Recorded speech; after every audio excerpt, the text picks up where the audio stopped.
నన్ను ఆహ్వానించి నాకు ఈ చక్కని అవకాశం ఇచ్చిన ప్రియ దైవజనుడు తమ్ముడు పండుగారికి నా హృదయపూర్వకమైన వందనాలు చెల్లిస్తూ ఉన్నాను. మొట్టమొదటిసారిగా మీ సంఘంలో ఈ విధంగా దేవుని వాక్యం చెప్పడానికి నాకు దేవుడు అవకాశం ఇచ్చాడు. మరి దైవజనులు మరి సంఘ స్థాపకులు ప్రభువులు అందుకుని వెళ్ళినప్పుడు ఆ కార్యక్రమం నా చేతుల మీదుగానే జరిగింది. ఆ రోజు వాక్యం చెప్పారు, నేను నాకు బాగా గుర్తు. ఆ తర్వాత అయ్యగారు ఆదరణ కోటం రోజు కూడా ఇంచుమించు కార్యక్రమం అంతా మరి జరిపించడానికి వాక్యం కూడా చెప్పడానికి దేవుడు సహాయం చేశాడు. మరి తమ్ముడు పండుతో నాకు చాలా సన్నిహితమైన సంబంధం ఉంది. ఇప్పటిది కాదు, ఇది ఇంచుమించు దగ్గర 29-30 సంవత్సరాల నుంచి మా మధ్య ఈ బంధం కొనసాగుతుంది. అందును బట్టి నేను దేవుని స్తుతిస్తూ ఉంటాను. ఈ పాస్టర్ గారు చాలా చురుకైన వ్యక్తి. మరి థింగ్స్ డిఫరెంట్గా చేయాలని ఆలోచించే వ్యక్తి. అలాంటి ఒక మంచి దైవజనుని మీరు కలిగి ఉండటం, తమ్ముడు అర్జున్ కూడా మరి సహాయ సంఘ కాపురిగా ఉంటూ అన్నదమ్ములు ఇద్దరు, తండ్రి గారు మరి మరో సోదరుడు విడిచి వెళ్ళిన ఈ బలమైన పరిచర్యను ఆశీర్వాదకరంగా కొనసాగించుచున్నందుకు నేను దేవుని స్తుతిస్తూ ఉంటాను. ప్రతి శనివారం నేను పండుగ పోస్ట్ చూస్తూ ఉంటాను. ప్రతి శనివారం ఆదివారం నాడు ఏ టాపిక్ మీద ప్రసంగం చేస్తారో దానిని ఇంచుమించు చాలా కాలంగా సంవత్సరం పైబడి నేను ప్రతి ఆదివారం చూస్తూనే ఉన్నాను. నేను సిస్టమేటిక్గా ఒక సబ్జెక్ట్ ఎన్నుకొని ఆ సబ్జెక్టు ప్రకారం వాక్యం చెప్తున్నారంటే మిమ్మల్ని ఆత్మీయంగా చాలా బలపరుస్తున్నారని నేను నమ్ముతున్నాను.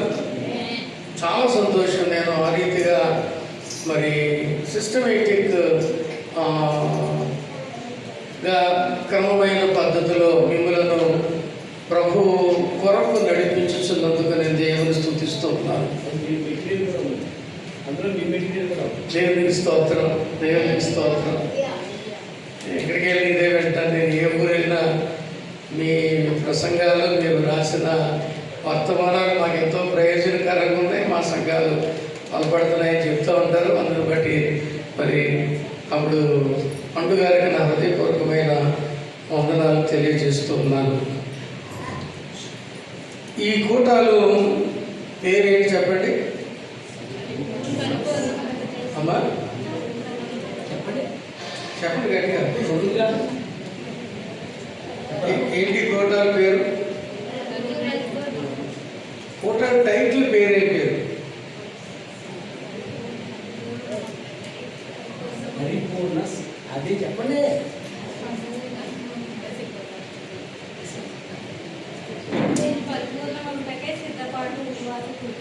పరిపూర్ణ మొగుటకై సిద్ధపాటు ఉపవాస కోడికలు.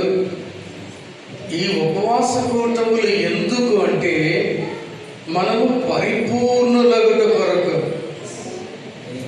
క్రీస్తునందు సంపూర్ణత పరిపూర్ణత తెచ్చుకొనుట కొరకు ఏర్పరచబడిన ఉపవాస కూటాలు ఇవి.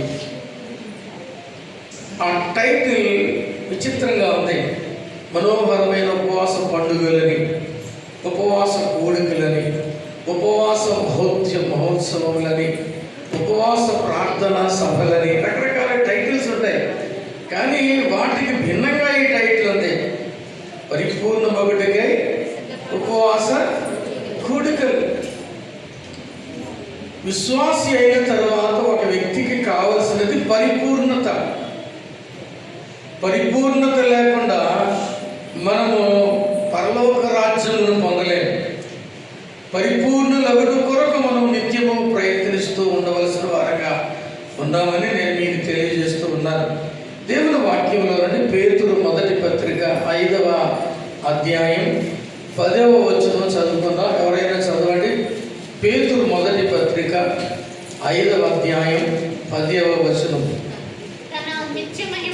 తన నిత్య మహిమకు క్రీస్తునందు మిమ్మును పిలిచిన సర్వకృపానిధియగు దేవుడు కొంచెము కాలము మీరు శ్రమపడిన పిమ్మట తానే మిమ్మును పూర్ణులుగా చేసి స్థిరపరిచి బలపరచును. ఈ వాక్యం ఈ టైటిల్ చూసిన వెంటనే నా మనసులోకి దేవుడు ఇచ్చిన వాక్యం ఇది. కొంచెము కాలము శ్రమపడిన పిమ్మట తానే మిమ్మును పూర్ణులుగా చేసి స్థిరపరచి బలపరచును. ఈ పాంప్లెట్లో మీకు మూల వాక్యంగా వేసిన వాక్యం ఏంటి? మత్తయి సువార్తలది. మీ తండ్రి పరిపూర్ణుడు కనుక మీరును చదవండి ఒకసారి.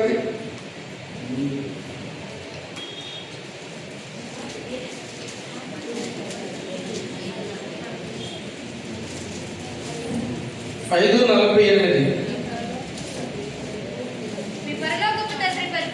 మీ పరలోకపు తండ్రి పరిపూర్ణుడు కనుక మీరును పరిపూర్ణులుగా ఉండెదరు. అది ఆ మాట కోసమే నేను మిమ్మల్ని చదవమన్నాను. నేను పేతురు పత్రికలో ఈ పత్రిక మొదటి పత్రిక చివరి భాగంలో పరిశుద్ధాత్మ దేవుడు పేతురు ద్వారా విశ్వాసులకు వ్రాయించిన మాట, కొంచెము కాలం శ్రమపడిన పిమ్మట తానే మిమ్మును పూర్ణులుగా చేసి స్థిరపరిచి బలపరచును. పూర్ణులుగా తయారవుట. పూర్ణులంటే పరిపూర్ణత. పరిపూర్ణతను పొందుకొనుటను గురించి కొన్ని మాటలు నేను మీకు తెలియజేయడానికి ఇష్టపడుతున్నాను. అసలు ఈ పత్రిక వ్రాసిన పేతురు ఎలాంటి వాడు వచ్చినా చూపించదు, కానీ అతని జీవితం గురించి కొన్ని మాటలు చాలా క్లుప్తంగా చెప్పి నేను ముందుకెళ్తాను. పేతురు పత్రిక వ్రాసిన పేతురు యేసుక్రీస్తు ప్రభు యొక్క ప్రాముఖ్యమైన శిష్యులలో ఒకడు. ఆయనకి 12 మంది శిష్యులు. 12 మందిలో 3కి ప్రథమమైన స్థానం ఆయన ఇస్తూ ఉండేవాడు. ఆ తర్వాత 9 మనం చూస్తే ఆ తర్వాత సమయంలో యోధ ఇస్కరియోతు తెలిపిన తర్వాత లాస్ట్ మూమెంట్లో 80 కదా. 80 ఒక చోట కూర్చోబెట్టి 3ని కొంచెం ముందుకు తీసుకొని వెళ్ళి ఆయన రాత్రి వేళ అంత దూరం వెళ్ళి ప్రార్థన చేసినట్టు బైబిల్ చెబుతుంది. ఆ 3 ఎవరు? యోహాను, పేతురు, యాకోబు. ఈ 3కి ప్రత్యేకమైన స్థానం ఎందుకో యేసుక్రీస్తు ప్రభువారు ఇవ్వటం మనం గమనిస్తూ ఉంటాం. ప్రియమైన దేవుని బిడ్డలారా, పేతురు జీవితాన్ని నేను విశ్లేషించి చూసినప్పుడు నేను ఇలాగ అర్థం చేసుకున్నాను. పేతురు పేరేంటి? అక్కడక్కడ సీమోను అని రాయబడుతూ ఉండేది. సీమోను పేతురు అంటాం మనం. సైమన్ పీటర్ అంటాం. సీమోను అంటే వినువాడు, వినువాడు అని అర్థం. పేతురు అంటే పెట్ర అంటే రాయి, రాయి అని అర్థం. పేతురుగానే పిలువబడుతూ ఉన్నా అప్పుడప్పుడు సీమోను అని దేవుడు నొక్కి ఒక్కాడిస్తూ ఉండేవాడు ప్రభువైన యేసుక్రీస్తు వాడు. ఈ సీమోను పేతురు జీవితం కనుక మనం చూస్తే యేసుక్రీస్తు ప్రభువారు పిలిచిన వెంటనే తన వలను బాగు చేసుకుంటూ ఉన్న వ్యక్తిని పిలిచిన వెంటనే యేసుక్రీస్తు ప్రభు మాట విని అతడు ఆయనను వెంబడించినట్టు మనం చూస్తాం. నన్ను వెంబడించును, నేను నిన్ను మనుషులను పట్టు జాలన్నగా చేస్తాను అని ప్రభు సెలవిచ్చినప్పుడు పేతురు వెంటనే వెంబడించాడు. ఆ తర్వాత ఆ రూపాంతరపు కొండ మీద కూడా పేతురు ఆయనతో ఉన్నాడు. అలాగే ఆ చిన్నది చనిపోయినప్పుడు కూడా పేతురు ఆయనతో ఉన్నాడు. ఈ 3 అంశాలు కనుక నేను చూసుకుని నేను ఎలాగ అనుకున్నాను, Peter was a dear disciple. యేసుక్రీస్తుకు దగ్గరగా ఉన్న శిష్యుడు. ప్రియమైన శిష్యుడు మాట వెంటనే విని ఆయనను వెంబడించి వయసులో పెద్దవాడైన యేసుక్రీస్తు చిన్నవాడైన యేసుక్రీస్తును వెన్నంటే చివరి వరకు ఉన్నాడు అతను. హి వాజ్ ఎ డియర్ డిసైపుల్. ఆ తర్వాత మనం చూస్తే పేతురు జీవితం ఎలా తయారైపోయిందంటే చాలా విచారకరంగా మనం అయిపోవడం మనం చూస్తూ ఉంటాం. యేసుక్రీస్తు ప్రభువారు ఒక సందర్భంలో తన మరణం గురించి చెబుతూ ఉంటే పేతురు ఏమన్నాడు? అది నీకు దూరమగునుగాక అని ఆయనను గద్దించాడు. అది నీకు దూరమగునుగాక అని ఆయనను గద్దిస్తూ మనం చూస్తూ ఉంటాం. ఆ తర్వాత పేతురు యేసుక్రీస్తు సిలువకు వెళ్ళే సమయంలో పేతురు పరిస్థితి కనుక మనం చూస్తే చాలా విచిత్రంగా వ్యవహరించాడు. మలుపు చెవిని ఏం చేశాడు? తెగ నరికాడు. కాబట్టి రెండవదిగా నేను Peter became a dangerous disciple. A dear disciple became a dangerous disciple. ప్రమాదకరమైన వ్యక్తిగా మారిపోయాడు. తన మాటలు, తన క్రియలు యేసుక్రీస్తును గద్దించడం ఏంటి? అది నీకు దూరం అవ్వాలని. యేసుక్రీస్తును పట్టుకోవడానికి ప్రయత్నం చేసినప్పుడు మలుపు చెవి తగనరకం ఏంటి కదా? ఏది చంపి యుద్ధం చేసి సాధించేద్దాం అనుకునే ఉడుకుతనము, తొందరపాటు చర్య చేసే ఒక తొందరపడే మనస్తత్వం కలిగి ఉండటం వల్ల he became a dangerous disciple. ప్రమాదకరమైన శిష్యుడిగా మారాడు. ఒకటి డియర్ డిసైపుల్, తర్వాత డేంజరస్ డిసైపుల్గా మారాడు. ఆ తర్వాత గొర్రెల కాపరిని పట్టుకుంటే గొర్రెలు చెదిరిపోయి అని అన్నట్టుగా యేసుక్రీస్తు పట్టబడినప్పుడు శిష్యులందరూ ఆయనను విడిచి పారిపోయిరి అంటాం మనం అని బైబిల్లో ఉంది. అంటే వారిలో పేతురు కూడా ఉన్నాడు. ఉండటం మాత్రమే కాకుండా పేతురు దూరంగా ఆయనను వెంబడిస్తూ ఉన్నాడు. వెంబడిస్తూ ఏం చేశాడంటే ఆయన పేతురు యేసుక్రీస్తు ప్రభువును పట్టించిన వారి చలి కాచుకుంటామంటే ఆ వారితో పాటు కూర్చుంటామన్నాడు. He was sitting with the enemies of Jesus Christ. యేసుక్రీస్తు శత్రువులతో కూర్చుంటామన్నాడు. వాళ్ళతో కూర్చొని అక్కడ ఏం చేశాడు? అతను బొంకాడు కదా. చిన్నది చెప్పినా నేను కాదు, ఆయన ఎవరు, నేను ఎరగను అని భయపడి 3 సార్లు బొక్కటం మనం చూస్తూ ఉంటాం. ఆ రీతిగా పేతురు ఏమైపోయాడంటే డేంజరస్, దేవుని యేసుక్రీస్తు శత్రువులతో కలిసి కూర్చుని వాడయ్యాడు. ఆ తర్వాత మనం చూస్తే ఆయనను దూరంగా వెంబడిస్తూ యేసుక్రీస్తును గూర్చి జరుగుతున్న ఆ తీర్పును గూర్చి దూరంగానే అతడు గమనిస్తూ ఉన్నాడు. మూడవదిగా ఈ బికేమ్ ఎ డిస్టెంట్ డిసైపుల్. ఆయనకు దూరమైన శిష్యుడయ్యాడు. Distant disciple. మనం ఎంత దగ్గరగా దేవునికి ఉన్నా మన మాటలు, మన క్రియలు, మన స్నేహం సరిగ్గా లేకపోతే మనం దేవునికి ఏమైపోతాం? మనం దూరమైపోతాం. పేతురు మాటలు బాగోలేదు, పేతురు చెవి తెగనరికి క్రియలు బాగోలేదు, పేతురు స్నేహం ఆయన శత్రువులతో కూర్చుండటం వలన పేతురు ఏమైపోయాడు? యేసుక్రీస్తుకు దూరం అయిపోయాడు. ఈ బికేమ్ ఎ డిస్టెంట్ డిసైపుల్. పేతురు అలా దూరం అయిపోవటం యేసుక్రీస్తు ప్రభువారికి ఇష్టపడలేదు. ఆయన తీర్పు అయిపోయింది. తీర్పు అయిపోయిన తర్వాత యేసయ్య ఆయన్ని తీసుకుని వెళ్ళిపోతూ ఉన్నారు. పేతురు ఒక పక్కన కూర్చుని యేసుక్రీస్తు యొక్క ట్రయల్ అంతా చూస్తూ, ఆయన పట్టబడిన దెబ్బలను చూస్తూ దుఃఖిస్తూ యేసు వైపు చూస్తూ ఉంటే యేసుక్రీస్తు ప్రభు పేతురు వైపు చూచాడు. ఒకసారి వాళ్ళిద్దరి చూపులు కలిసిన వేళ యేసయ్య దృష్టి పేతురు కళ్ళలో పడినప్పుడు పేతురు ప్రక్కకి వెళ్ళి ఏం చేశాడండి? చాలా ఏడ్చాడు, దుఃఖపడ్డాడు అని బైబిల్ మనం చూస్తాము. అటు తర్వాత పేతురు కనుక మనం చూస్తే a dear disciple became a dangerous disciple. A dangerous disciple became a distant disciple. అలాగ దూరమైపోయిన విశ్వాసి యేసుక్రీస్తు ప్రభు దృష్టి అతని కళ్ళల్లో పడినప్పుడు, ఇతడు కూడా ఆయన చూసినప్పుడు ఏడ్చి పశ్చాత్తాపపడి తన జీవితమును మార్చుకున్న తర్వాత అపోస్తలుల కార్యంలోకి వస్తే 3వ అధ్యాయంలో అతడు మీరే ఆయనను సిలువ వేసి చంపారని ధైర్యంగా వాళ్ళని నిందిస్తూ ఉన్నాడు. He became a dynamic disciple. ఏమయ్యాడండి? పవర్ఫుల్, శక్తివంతమైన శిష్యుడయ్యాడు.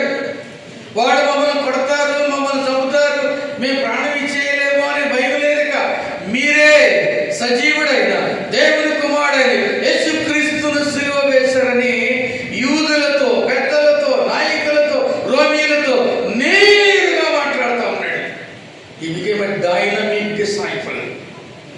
కాబట్టి యేసుక్రీస్తు అతనిని విడిచిపెట్టకుండా అతనిని మార్చడం వలన బహుశక్తివంతమైన, బలవంతమైన, అద్భుతమైన సేవకుడిగా, బోధకుడిగా తయారయ్యాడు. ఒక్క ప్రసంగంతో ఏమైందండి? 3000 మంది వారు మనసు పొందాడు. ఇంకెంత శక్తివంతమైన కార్యాలు చేశాడు తెలుసు? 3వ అధ్యాయంలో ఆ దేవాలయానికి ఎక్కి వెళ్ళిపోతామన్నాడు యోహాను పేతురు. అక్కడ పుట్టినప్పటి నుంచి కుంటివాడుగా ఉన్నవాడు ఏమైనా వేస్తారని చూస్తాడు. మా దగ్గర వెండి బంగారం లేవు, కానీ ప్రభు యేసుక్రీస్తు నామములో లేచి నిలువబడు అని చెప్తారు. శక్తి, power of the Lord Jesus Christ, దునమిస్. అక్కడ అపోస్తలుల కార్యములు 1:8 11 ఒక మాట ఉంటుంది. పరిశుద్ధాత్ముడు మీ మీదకి వచ్చినప్పుడు మీరు శక్తి నొందెదరు కనుక అన్నమాట మనం చూస్తాం. పరిశుద్ధాత్మ శక్తిని పొందుకొని అద్భుతమైన, శక్తివంతమైన కార్యములు పేతురు చేయడం మనం చూస్తూ ఉంటాం. ఆ పేతురు ఇన్ని రకములుగా తన జీవితంలో మార్చుకున్న పేతురు ఇక్కడ అంటా ఉన్నాడు, మీరు కొద్ది కాలము శ్రమ పడిన పిమ్మట ఆయన తానే మిమ్మల్ని పరిపూర్ణులుగా చేసి స్థిరపరుస్తాడు అంటా ఉన్నాడు.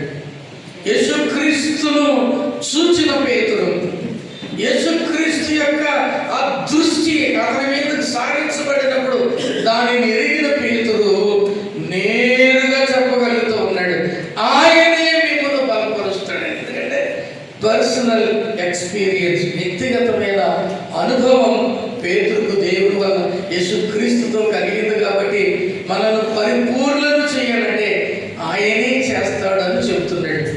అయితే ఈ వచ్చిన ప్రారంభంలో కనుక మనం చూస్తే ఏమంటున్నాడంటే, తన నిత్య మహిమకు క్రీస్తునందు మిమ్మును పిలిచిన సర్వకృపానిధియగు దేవుడు. అక్కడ అద్భుతమైన మాట కనబడుతుంది. దేవుడు మనలను పిలిచాడు. దేని కొరకు పిలిచాడంట? తన నిత్య మహిమకు పిలిచాడు. We are called for his eternal glory. నిత్య మహిమ కొరకు పిలువబడ్డాం. పరిశుద్ధ గ్రంథం పిలుపును గూర్చి చాలా లోతైన విషయాలు చెప్తా ఉంది. హెబ్రీయులకు రాసిన పత్రిక 3వ అధ్యాయం 1వ వచనం చదవండి. హెబ్రీయులకు రాసిన పత్రిక 3వ అధ్యాయం 1వ వచనం, ఇందువలన పరలోక సంబంధమైన పిలుపులో పాలు పొందిన పరిశుద్ధ సహోదరులారా చాలండి.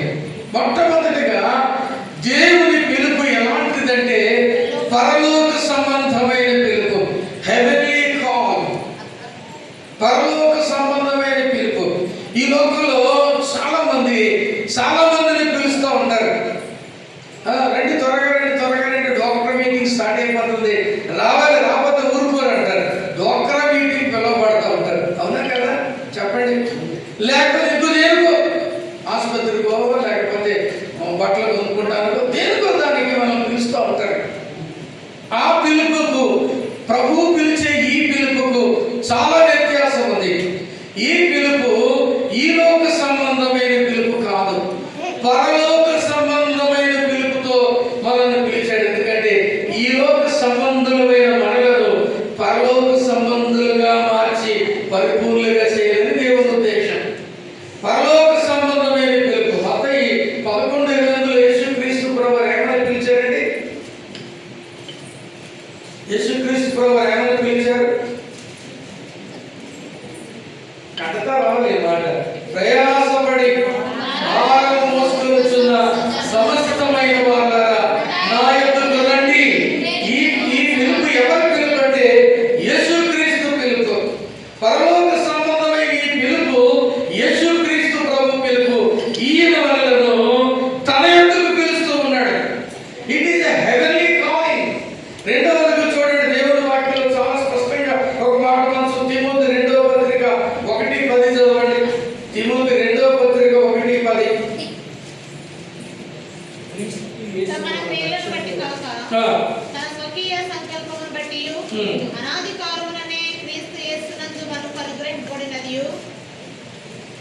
క్రీస్తు యేసును మన రక్షకుని ప్రత్యక్షత వలన బయలుపరచబడినదియునైన 2 తిమోతి 2:1-10 క్రీస్తు యేసును మన రక్షకుని ప్రత్యక్షత వలన బయలుపరచబడినదియునైన మన కృపను బట్టి మనలను రక్షించి పరిశుద్ధమైన పిలుపుతో ఆయన మనలను రక్షించి పరిశుద్ధమైన పిలుపుతో ఆయన మనలను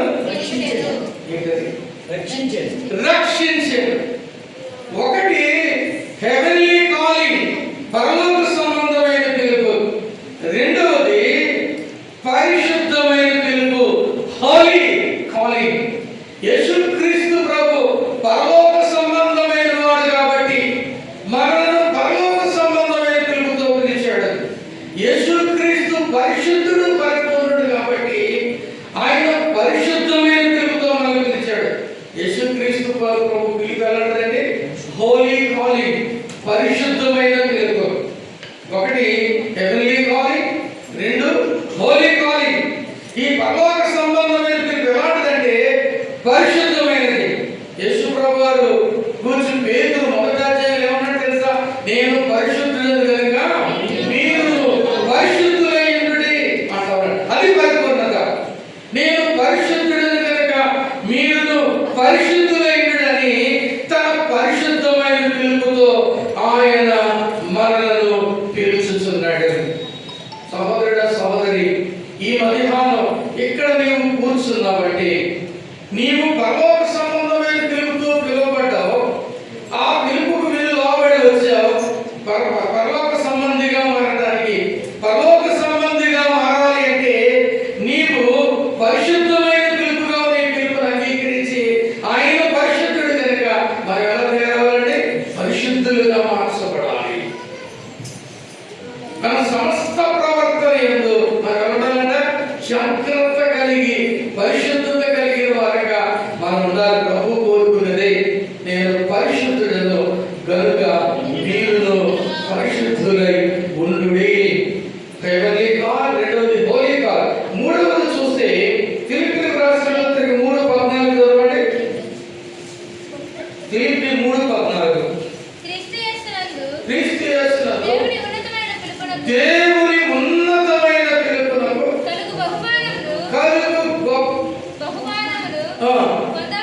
కలుగు బహుమానములు పొందవలెనని గురి యొద్దకే పరిగెత్తుచున్నాను. ఇక్కడ పౌలంటా ఉన్నాడు. ఏమన్నాడు తెలుసా?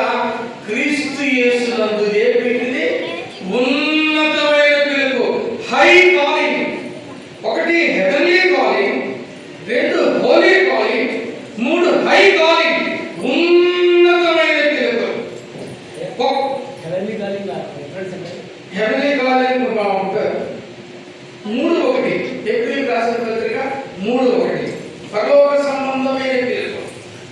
తిమోతి 2వ పత్రిక 1:10 పరిశుద్ధమైన పిలుపు, హోలీ కాలింగ్. ఫిలిప్పీ 3:14 ఉన్నతమైన పిలుపు, హై కాలింగ్. ఆయన మనల్ని ఉన్నతమైన పిలుపుతో పిలిచాడు. ఎందుకో తెలుసండి? మనలను ఉన్నతమైన స్థానాలలో పరిపూర్ణులుగా స్థిరపరచాలని. అందుకే కొలస్సీలకు రాసిన పత్రిక మొదటి పత్రిక 2వ అధ్యాయంలో 3వ అధ్యాయంలో ఏమంటాడంటే చాలా స్పష్టంగా రాశాడు. మనము భూ సంబంధమైన వారం కాదు, ఈ లోక సంబంధమైన వాటి మీద మనసు ఉంచుకోకూడదు. మనము పైన వాటి మీద ఏం చేయాలంటే మన మనస్సును కేంద్రీకరించుకోవాలి. పైన వాటినే వెతకాలి, పర సంబంధమైన వాటినే వెతకాలి. ఎందుకంటే ఆయన మనను ఉన్నతమైన పిలుపుతో పిలిచాడు. పైన కన్నుతో కూడా మనల్ని కూర్చుండబెట్టడం కొరకు పిలిచాడు. ఈ సత్యం చాలా మంది ఎరగరండి. ఈ మధ్య కాలంలో మనం చూస్తూ ఉంటే చాలా విచిత్రమైన వాదన వినపడుతూ ఉంది. సనాతన ధర్మాన్ని స్థాపించాలి అని. అయితే ఈ మనువాద ప్రియులు అప్పుడు ఏం చేశారంటే కొన్ని వందల సంవత్సరాల క్రితమే ఈ ధర్మం పేరిట నిమ్న జాతీయులైన మనుషులను చాలా హీనంగా చూశారు. సంగతి మనకు తెలుసు. చాలా హీనంగా వారు వెనకాల చీపురు కట్టుకోవాలి, ముందు ఒక ముంత పెట్టుకోవాలి, గుమ్మొస్తే ముంతలో పోసుకుంటాం. చాలా దీనస్థితి. సంపూర్ణమైన వస్త్రాలు వేసుకోకూడదు, కాళ్ళకి చెప్పులు వేసుకోకూడదు, వాడికి కడవాడు చెప్పులు వేసుకోకూడదు, చాలా పెట్టారు. ఇవన్నీ పెట్టి ఇలాంటి పరిస్థితులలో అణిచివేయబడి భయంకరమైన పరిస్థితుల్లో ఉన్న మనలను దేవుడు ఏం చేశాడండి?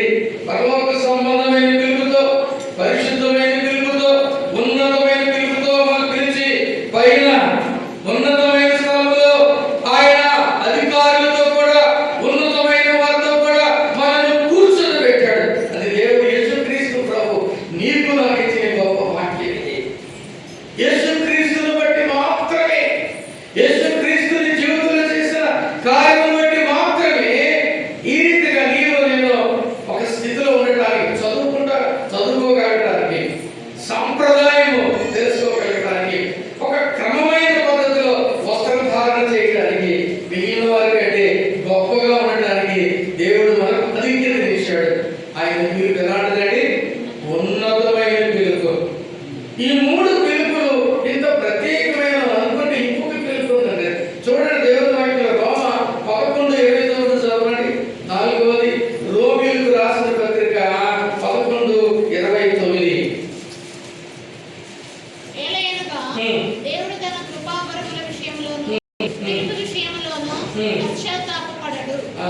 తన పిలుపు విషయంలో పశ్చాత్తాపపడడంట. అంటే ఈ పిలిపారని చెప్పండి, నీకేమర్థమవుతుంది మీకు?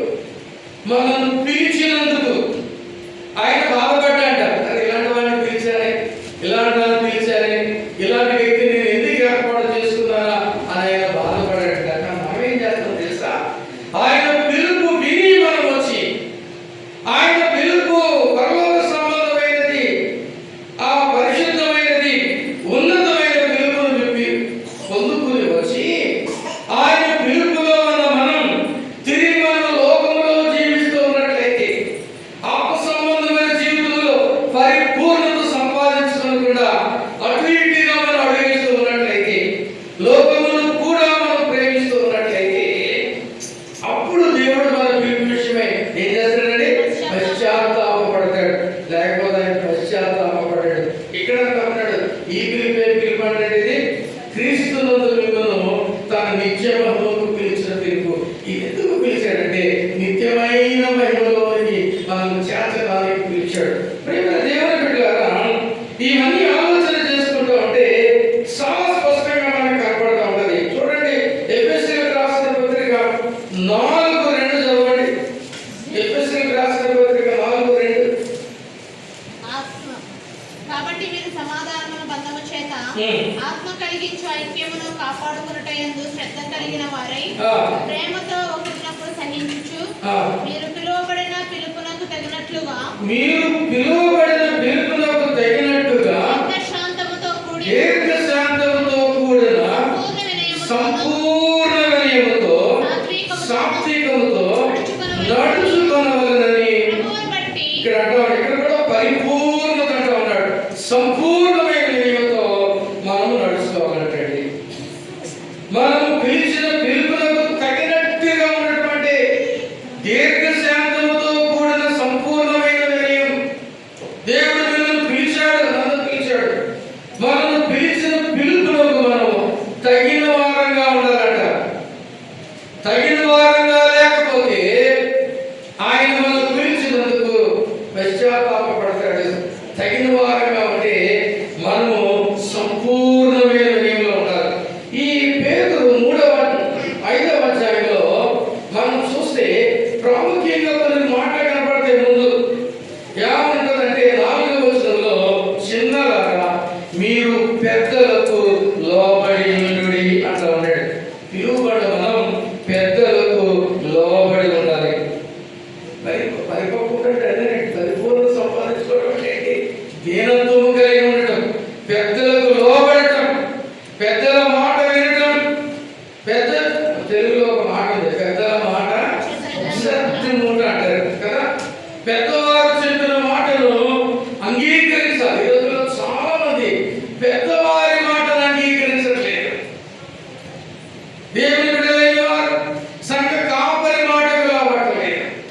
విశ్వాసులైన వారు, అలాగే పిల్లలైన వారు తల్లిదండ్రుల మాటకు లోబడలేదు.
దుర్మార్గంగా ఉండేవాడు. ఈ హై స్కూల్లోనే చాలా అలరి.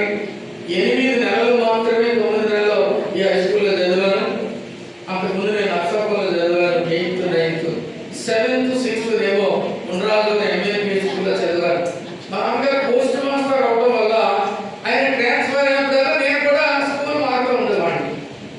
అయితే నర్సాపురం నుంచి తణుకు వచ్చి 9 నెలలు తణుకు జడ్పీ హై స్కూల్లో చదివాను.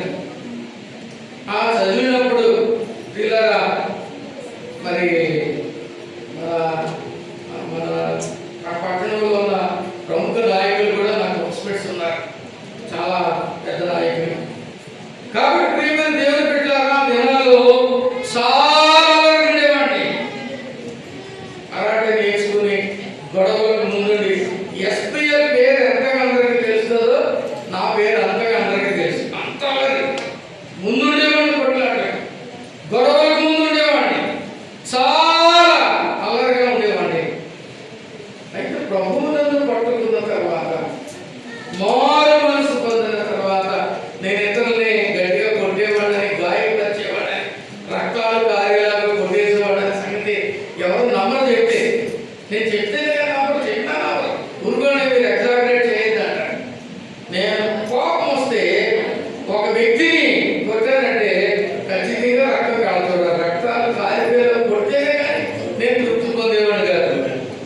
కానీ దేవుడు యేసుక్రీస్తునందు విశ్వాసం వచ్చిన తర్వాత నేను సాత్వికుడను, దీన మనసు గలవాడు కనుక నా యొక్క మీరేం చేయాలంట, మీ శిలువను ఎత్తుకొని. నేను చదవండి మత్తయి 11:29, 28 ఏమో పిలుపును కూర్చుంది, 29 ఏమో ప్రవర్తనను కూర్చుంది. చూడండి 11:29, నేను సాత్వికుడను, దీన మనసు గలవాడను గనుక మీ మీద నా కాడిని ఎత్తుకొని నా యొద్ద నేర్చుకొనుడి, అప్పుడు మీ ప్రాణములకు విశ్రాంతి కలుగును. మారు మనసు పొందిన ప్రవక్తలనే ఈ వాక్యం ద్వారా నేను ఆకర్షించబడ్డాను. ఆయన నేను సాత్వికుడను, దీన మనసు గలవాడను, మీ మీద నా కాడి ఎత్తుకొని మీరు నేర్చుకుని నా యొద్ద చెప్తాను అన్నమాట. విని నా ప్రవర్తన ప్రభు యేసుక్రీస్తును బట్టి మార్చుకోవడం మొదలుపెట్టారు. మనకు మాదిరి ఎవరండి? క్రైస్తవులకు మాదిరి ఎవరు? యేసుక్రీస్తే. నేను యేసుప్రభు ఏమన్నారు? మత్తయి 5:43 చదువుకున్నాను కదా ఇందాక. 5:43 ఏమన్నారు? నీ పొరుగువాని ప్రేమించి 5:43 నీ పొరుగు నాకు ఏంటి?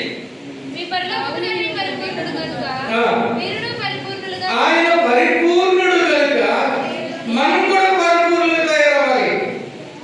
కాబట్టి యేసుక్రీస్తును పోలి జీవించడం నా జీవితంలో నేను అలవాటు చేసుకుంటూ ఉన్నాను. నేను రోజు రోజుకి ఒక్కొక్కసారి కొన్ని విషయాలు చాలా కోపం రప్పిస్తాయి.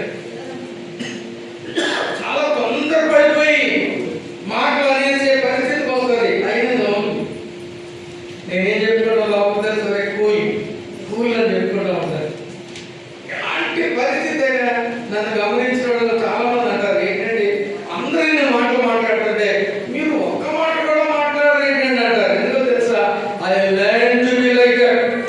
అలా ఉండటాన్ని అలవర్చుకున్నాను, ప్రతి దినము నేర్చుకుంటూ ఉన్నాను. అదే పరిపూర్ణతలో రావడం అంటే. పరిపూర్ణత కలిగి ఉండటం అంటే క్రీస్తు స్వరూపంలోకి రావటం, యేసుక్రీస్తు వలె మారటం, యేసుక్రీస్తు వలె మాట్లాడటం, యేసుక్రీస్తు వలె ప్రజల మంచి చేయటం. ఇది పరిపూర్ణతకు సంబంధించింది. కాబట్టి ప్రియమైన దేవుని బిడ్డలారా, మనం పిలిచిన పిలుపునకు తగినట్టుగా ఉండాలంటా ఉన్నాడు. చూడండి తెస్సలోనికీ 2వ పత్రిక 1వ వచనం, 12వ వచనం, 1వ అధ్యాయం 12వ వచనం చదవండి.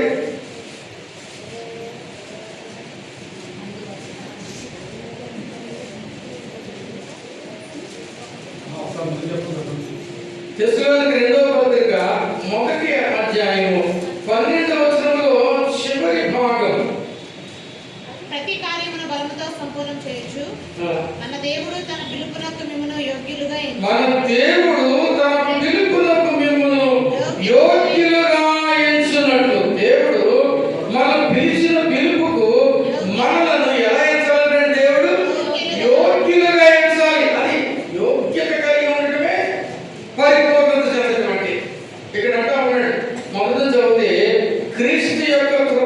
ఉన్న మీ యందు మన ప్రభు అయిన యేసు నామమును ఆయనను మీరును మహిమ పొందునట్లు మేలు చేయవలెనని మీలో కలుగు ప్రతి ఆలోచనను విశ్వాసయుక్తమైన ప్రతి కార్యమును బలముతో సంపూర్ణముగా చేయించు.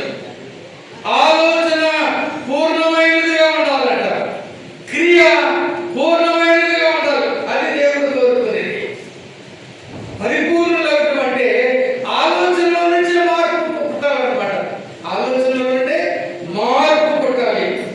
అప్పుడు మన పిలుపులకు తగినట్టుగా మనం ఉంటాం అని దేవుని వాక్యలో చూస్తున్నాం. పెద్దలకు లోబడి ఉండి దేవుని మనసును వస్త్రము ధరించుకొని మిమ్మల్ని అలంకరించుకొని 6వ వచనంలో అంటా ఉన్నాడు, ఆయన బలిష్టమైన చేతి కింద దేన మనస్కులై ఉండుడి. తగిన సమయమందు ఆయన మిమ్మల్ని హెచ్చించినట్టు ఒక టైం ఉంటుంది.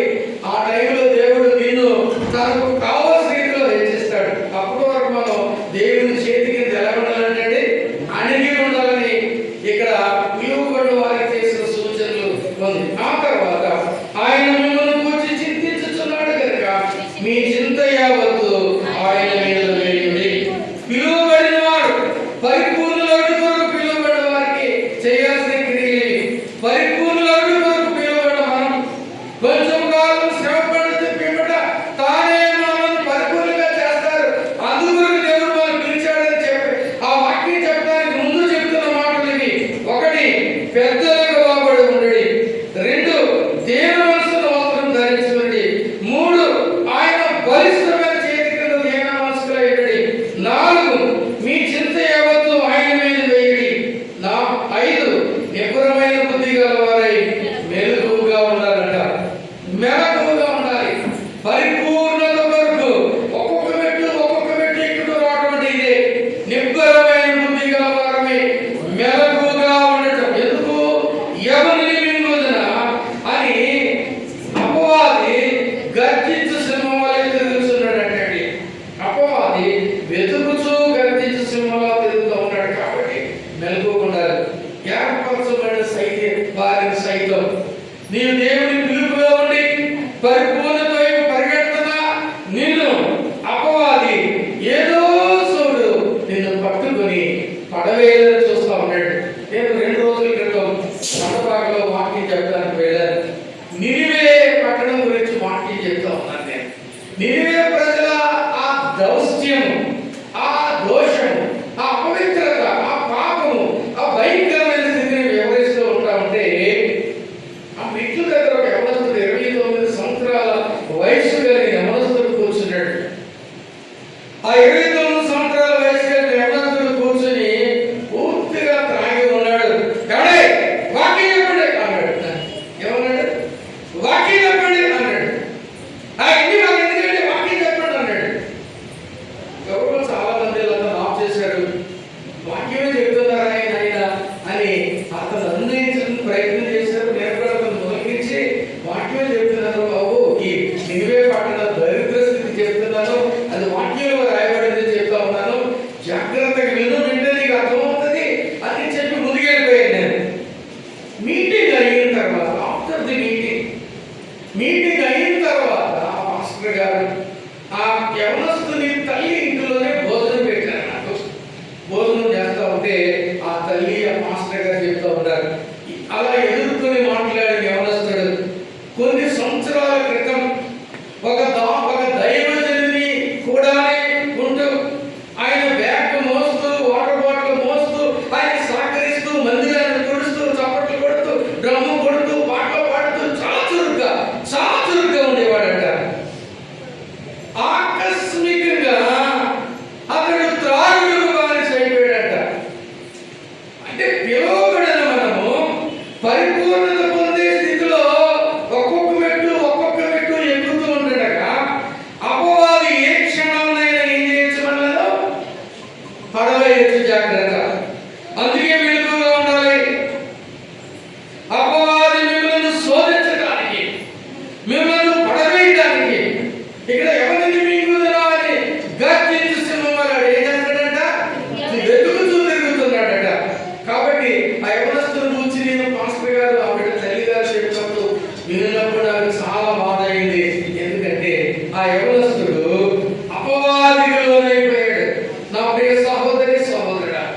అపవాది మనల్ని వెంటాడుతూ ఉంటాడు, వేధిస్తూ ఉంటాడు, గమనిస్తూ ఉంటాడు. అందుకే యాకోబు అంటూ ఉన్నాడు, అపవాదికి ఏమి ఇవ్వకూడదంటే చోటు ఇవ్వకూడదు అంటూ ఉంటాడు. రాత్రి మాకు 21 రోజుల ప్రార్థన కూటాలు జరుగుతూ ఉన్నాయి. 21 రోజుల ప్రార్థన కూటాలు జరుగుతూ ఉంటే కుటుంబం అయిపోయిన తర్వాత గమనిస్తున్నారు వచ్చింది. వచ్చి అయ్యగారు నేను పై రూమ్ నుండి కింద రూమ్కి వచ్చేద్దాం అనుకుంటున్నాను, కింద రూమ్లో ఉన్నవాడు ఖాళీ చేస్తున్నారు, నేను వచ్చేద్దాం అనుకుంటున్నాను. మంచిదమ్మా, ఎప్పుడో వాళ్ళతో చెప్పు, నేను వచ్చి ప్రార్థన చేస్తాను అన్నారు. కాదండి, నేను కింద రూమ్లోకి వస్తానంటే అంతకుముందు ఇంట్లో ఉన్నవారు, ఈ ఇంట్లో ఆడమగ దెయ్యాలు ఉన్నాయి, పడుకుంటే వాళ్ళు కాళ్ళట్టుకులు అవుతున్నారు, జుట్టట్టుకులు అవుతున్నారు, మమ్మల్ని అంతా పిలుస్తున్నారు, అలాగంటున్నారు ఇలాగంటున్నారు, కాబట్టి నువ్వు వెళ్ళగే బాబు అని అంటున్నారు. నన్ను నాకు అదేం పట్టించలేదండి, ఏం చేయమంటారండి అని అడిగింది. కాబట్టి నేను అన్నాను, అమ్మా ఆడమగ దెయ్యాలు ఏముందో, దెయ్యం అనేది ఎక్కడుంటారా, రూమ్లో లేదు, వాళ్ళలో ఉన్నారన్నమాట. ఎవరైతే ఈ మాట చెప్పారో వాళ్ళలో ఉంది. వాడు అపవాదికి చోటిచ్చారు కాబట్టి వాడు ఏం చేస్తున్నాడు, వారిని శోధిస్తున్నాడు. అందుకే యాకోబు ఏమన్నాడు, అపవాదికి చోటియ్యకుడి. అపవాదికి చోటిస్తే వాడు మీ మీద ఏలుబడి చేస్తాడు, మిమ్మల్ని వాడు తన స్వాధీనంలోకి తీసుకురావాలని ప్రయత్నం చేస్తాడు, మీ జీవితాలను పాడు చేయడానికి వాడు ప్రయత్నం చేస్తాడు. కాబట్టి అపవాదికి వారు ఏం చేయకూడదండి, చోటు ఇవ్వకూడదు. ఒక సంగతి నేను చెప్పాను నాకు గుర్తొస్తుంది. టిప్పు సుల్తాన్ అన్న పేరు మీద ఎవరైనా విన్నారా? చాలా పేరుగాంచిన ఒక చక్రవర్తి అతను. టిప్పు సుల్తాన్ తన రాజ్యం, తన కోట చుట్టూ గోడ కట్టించుకున్నాడట. శత్రు భయాన్ని గమనించి, శత్రు దాడి చేస్తాడని గమనించి కోట చుట్టూ గోడ కట్టించుకున్నాడు. గోడ కట్టించుకుని అయిపోయింది అని చెప్పారట.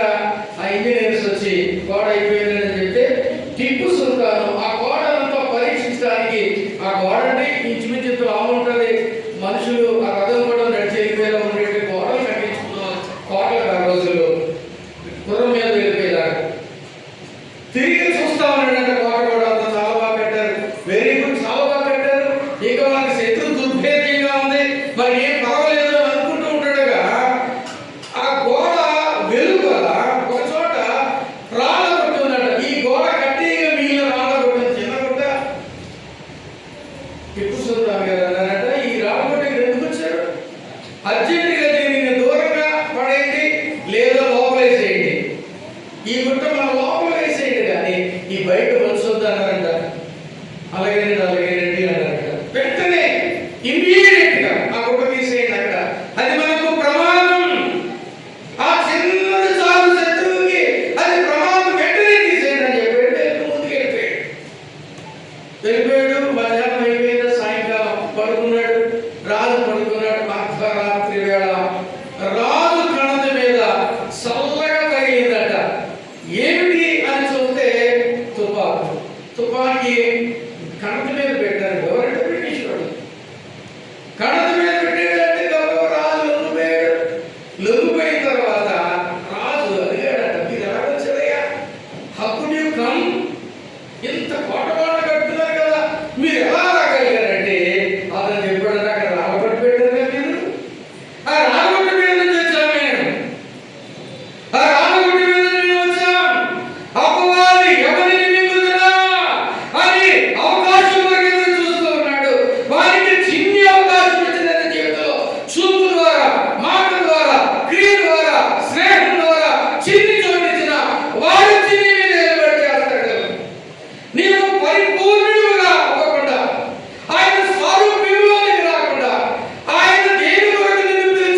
పెళ్లి అవ్వాలంటే ఏ రోజు పెట్టాలో, ఎప్పుడు పెట్టాలో, ఏం చేయాలో, ఏ నక్షత్రాన్ని వేసుకోవాలో, ఏ నక్షత్రం ఇవ్వాలో అవన్నీ ముందు ఎవరి దగ్గరికి వెళ్ళి చూపించుకుని రావడం ఈ క్రైస్తవులో జరగట్లేదా అంటే జరుగుతుంది.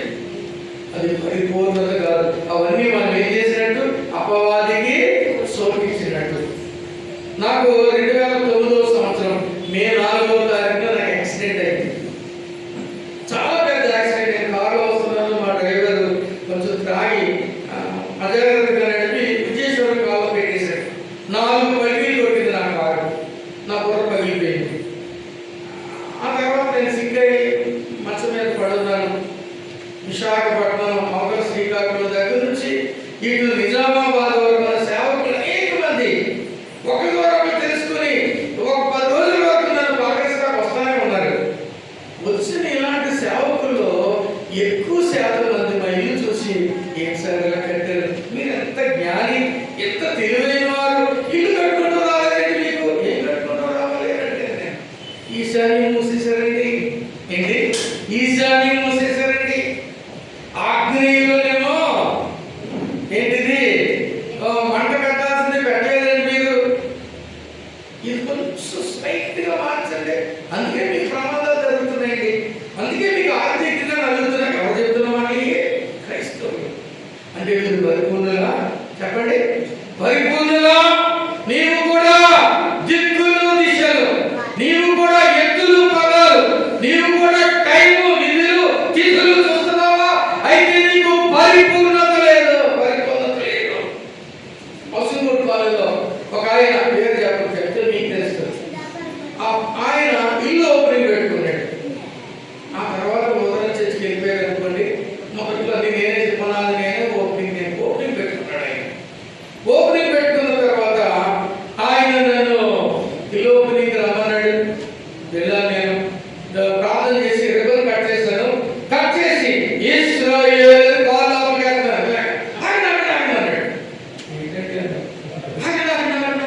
అని అమ్మాయి అని పిలిచాడు. అలా కూర్చోడు. వస్తే నేల విధులతో కాదు లోపలికి వెళ్ళండి అన్నాడు. ఏంటి నేల విధులతో కాదు లోపలికి వెళ్ళండి అన్నాడు. బరే మనవాడిని ఎలా అన్నాడు.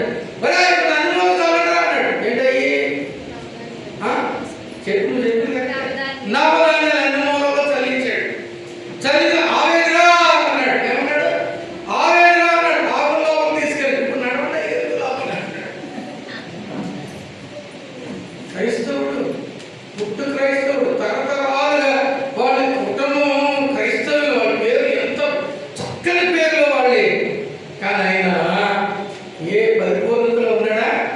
ఆత్మ సంబంధమైన పరిపూర్ణత, పరిపక్వతలో లేదు. ఆయన రాలేదు. ఆయన ఈ లోకము పోకడా అపవాది క్రియలో ఆయన బంధించబడి ఉన్నాడు. అసలు ఆలోచన చేద్దాం. నేను గోపాలపురం ఊరు పక్కన ఒక ఊరు ఉంటారు.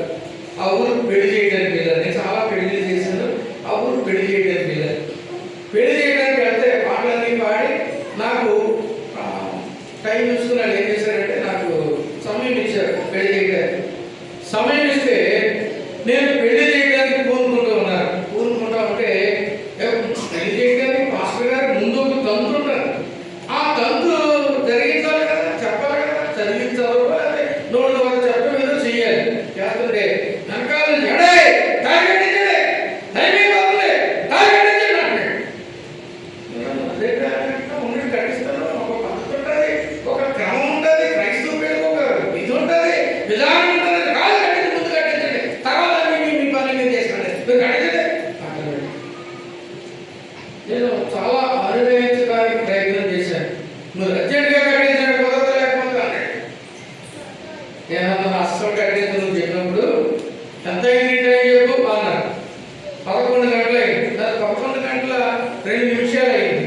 ఏమన్నా మీరెంత అయిందని అడిగారు. మరి 11 గంటలు 1 నిమిషం అన్నాడు. ఇంకొకరు అడిగారు 1 నిమిషం దాకా 11 అన్నాడు. ఏ టైంకి కట్టించరాయ్యా? నీకు 5 గంటలు కరెక్ట్గా లేవు. ఎందుకు వచ్చింది? నేను నా టైం ప్రకారం కట్టిస్తాను, నువ్వు మాట్లాడొద్దు అని నేను 11:30 కట్టించాను. అంత కథ చేశాడు. 11:30 కట్టించిన తర్వాత పెళ్ళి అయిపోయింది, చక్కగా అయిపోయింది. హాయిగా బ్రతుకుతున్నారు, చాలా సమృద్ధిగా బ్రతుకుతున్నారు. పెళ్ళి అయిన తర్వాత నేను భోజనం చేయడానికి వెళ్తా ఉంటే ఏమనుకున్నాడు తన వెనకాల బరువు వచ్చాడు. బరువు నుంచి నా కాళ్ళ మీద కూడా అయ్యారు, క్షమించండి నేనేదో తెలుగు తక్కువైన అలాగనే సార్ మన్నించండి, చాలా అందంగా చేశారు పెళ్లి, చాలా చక్కగా చేశారు పెళ్లి అని. మరి ఎందుకైనా సమయం పెట్టుబడి ఆయన ఎవరో చెప్పారంటే ఆ టైంలో చేయించాలండి, ఆ టైంలో ముడేస్తే బాగుంటుందని చూసారా. అంటే అతను క్రైస్తవుడే, సంఘానికి వచ్చేవాడే, పెద్దే, కానీ ఏ ప్రభావం అతని మీద? ఎవరో అతని ఆ మాటలో మార్చారు కాబట్టి పరిపూర్ణతలోనికి రాలేదు. కాబట్టి సహోదరుడు సహోదరి, ఇంకా మన మాట చూస్తే ఆ మెలకువగా ఉండేది అంటూ ఉన్నాడు. చివరికి అంటూ ఉన్నాడు 13లో, ఒకరికి ఒకరు వందనములు చేయండి. 7 మాటలు ఉన్నాయి. ఇవన్నీ చేస్తూ ఉంటే మన విశ్వాస జీవితము పరిపూర్ణతలోనికి వస్తారు. ఇవన్నీ చేయడానికి ప్రాముఖ్యంగా వీటితో ముడిపెట్టడం 3 విషయాలు ఉదాహరించి నేను కూర్చుంటాను. యాక్చువల్లీ నేను 2 గంటల నేను బైబిల్ క్లాస్కి వెళ్ళాలి. తాడేపల్లి కూడా నేను బైబిల్ క్లాస్లో లెక్చరరే చేస్తాను, బైబిల్ క్లాస్కి వెళ్ళాలి. కాబట్టి నేను చాలా క్లుప్తంగానే 2-3 విషయాలు చెప్పి పరిపూర్ణత, ఈ 7 చేసే పరిపూర్ణత చేయాలంటే ఏం చేయాలి, మనం ఎక్కడికి చేయగలం చూపించగా. 1, క్రైస్తవుడు పరిపూర్ణుడు కావాలి అంటే అతడు దేవుని వాక్యమును చదువుతూ ఉండాలి. ఏం చేయాలండి? దేవుని వాక్యమును చదువుతూ ఉండాలి. దేవుని వాక్యం అంటే దేవుడే. దేవుని వాక్యం మనం చదువుతూ ఉంటాం, దేవుడు మనతో మాట్లాడతాడు. దేవుని వాక్యం చదవడం అంటే మనం దేవుడితో సహవాసం చేయగలం. దేవుని వాక్యము చదవకుండా దేవుని వాక్యాన్ని చదివాను. మీ మాస్టర్ గారు మన రోజు నా దగ్గరకు పాస్టర్ గ్రూప్ లో ఆయన బైబిల్ నా దగ్గర తీసుకొచ్చి అయితే కార్యం చూసారా, ఈ కార్యం చూసారా ఏంటి అన్నాను. ఏంటంటే ఈ రోజు నేను పూర్తి చేశాను. అందుకు ఒక చొక్కా పెట్టుకున్నారు, 2-3 చొక్కలు పెట్టుకున్నారు, అక్కడ కార్యం చేస్తున్నారు. ఎప్పటికి నేను 8 సార్లు ఈ బైబిల్ చదివానండి అని చెప్పారు ఆయన. అవును కదండి? ఆయన బైబిల్ క్రమంగా చదువుతున్నాడు. ఇప్పుడు నేను మిమ్మల్ని అడుగుతున్నా, బైబిల్ క్రమంగా చదవకుండా ఏ ఒక్కడు ఆత్మీయంగా పరిపూర్ణ కాలేడు. నేను మిమ్మల్ని అడగనా, బైబిల్ ఈరోజు ఎంతమంది చదివారు? ఈ రోజు పొద్దున్నే బైబిల్ చదువు 5 ఇంకో ప్రశ్న అయినా, ఈ రోజు ఎంతమంది టిఫిన్ చేశారు పొద్దున్నే? టీ కానీ మంచినీళ్ళు కానీ టిఫిన్ కానీ కాఫీ ఎంతమంది చేశారు? అందరూ తిన్నాడు, కాఫీ తాగినాడు, టీ తాగినాడు, మంచినీళ్ళు తాగినాడు. అబ్బో అందరూ మంచిది. టీ కాఫీ ఇవన్నీ శరీరానికి ఎంత ప్రాముఖ్యమో వాక్యము ఆత్మ సంబంధమైన పరిపక్వత పరిపూర్ణత పొందడం వరకు అంత ప్రాముఖ్యం. బైబిల్ చదవాలండి. నేనంటే ఇలాంటి సందర్భంలో మీరంతా ఎన్బి క్లబ్లో చేరండి. ప్రతి చోట చెప్తాను ఈ మాట. ఎన్బి అంటే నో బైబిల్, ఎన్బి అంటే నో బ్రేక్ఫాస్ట్. బైబిల్ చదవకుండా పొద్దున్నే నేను టీ కానీ కాఫీ కానీ తాగడం, బ్రేక్ఫాస్ట్ చేయను, టిఫిన్ చేయని ఒక బడ తీర్మానం చేసుకోండి. అప్పుడు మీరు ఖచ్చితంగా ఏం చేస్తారు? బైబిల్ చదువుతారు. బైబిల్ చదవకుండా మనము పరిపూర్ణతను సాధించలేం. ఈ 7 విషయాలు మనం చేయలేం. బైబిల్ చదివినప్పుడు మాత్రమే ఇలాగ ఎలా ఉండాలో ఈ బైబిల్ గ్రంథం మనకి నేర్పిస్తుంది. బైబిల్ గ్రంథం మనకి తెలియజేస్తుంది. బైబిల్ గ్రంథం మనకి క్రమపరుస్తూ ఉంటుంది. బైబిల్ గ్రంథం మనం సరిచేస్తూ ఉంటుంది.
ఎక్కడో నువ్వు ప్రార్థన చేయొద్దు, నువ్వు ప్రార్థన చేస్తే చచ్చిపోతావు, చేయొద్దు అన్నాడు.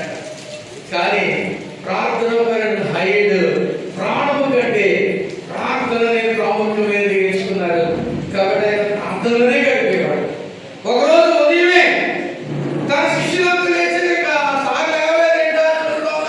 కిటికీలను చూస్తే మోకరించి ఉన్నారు. ఒక గంట దాకా చూస్తే అలాగే మోకరించి ఉన్నారు. ఇంకొక అరగంట అలాగే మోకరించి ఉన్నారు.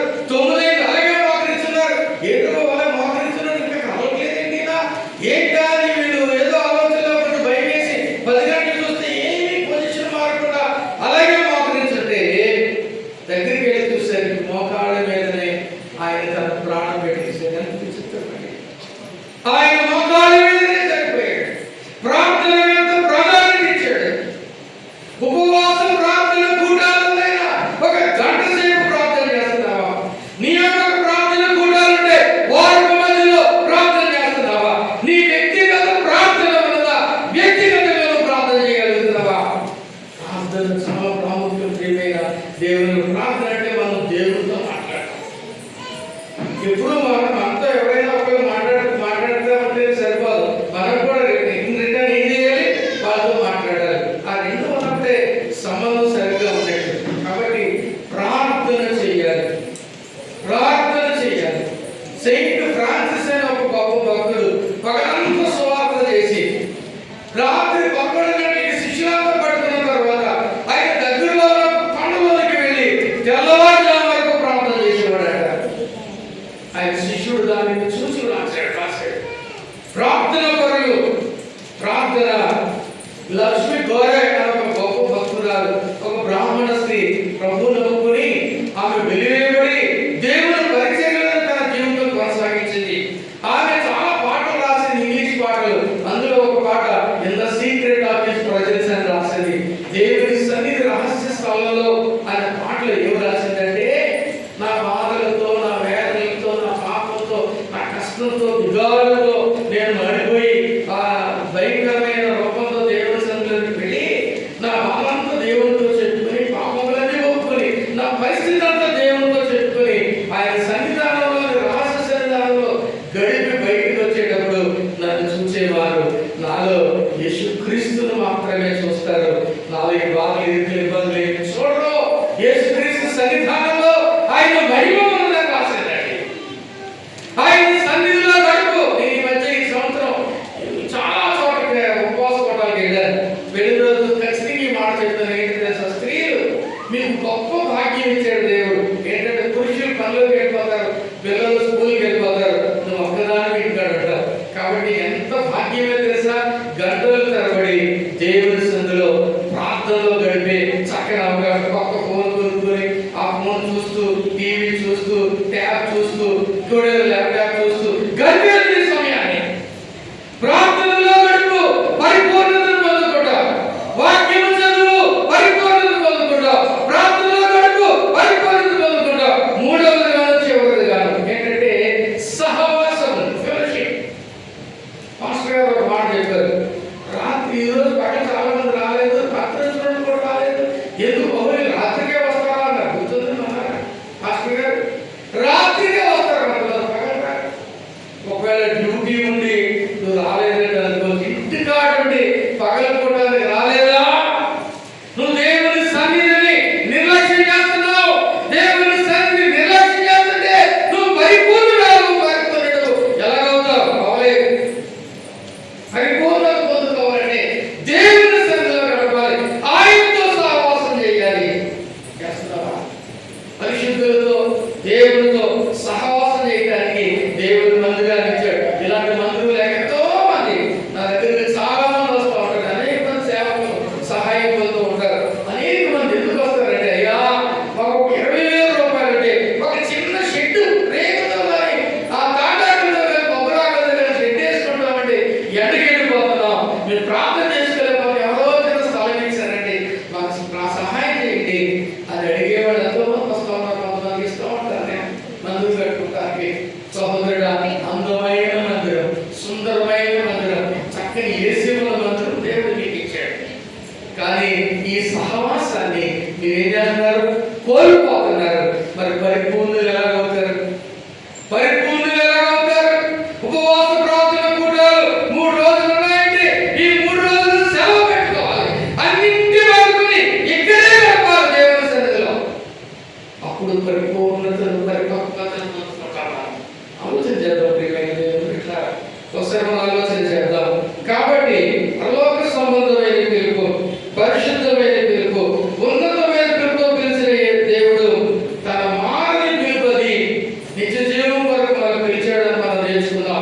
నిత్య మహిమ కొరకు. కాబట్టి మనం పరిపూర్ణత పొందుకొనుట కొరకు మనం పిలుపునకు తగినట్టుగా ఉంటూ 7 క్రియలు మనం చేస్తూ ప్రార్థనలోను వాక్యంలోను సహవాసంలో ఎదిగితే ఇది జరగదు. గలతీ 3:3 చదవండి. ఇది జరగదు, ఇవన్నీ చేస్తాయి.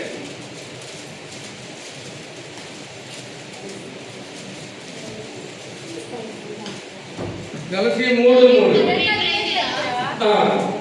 మీరింత వివేకులైతిరా, మొదట ఆత్మానుసారంగా ఆరంభించి ఇప్పుడు శరీరానుసారంగా పరిపూర్ణులగుదురా.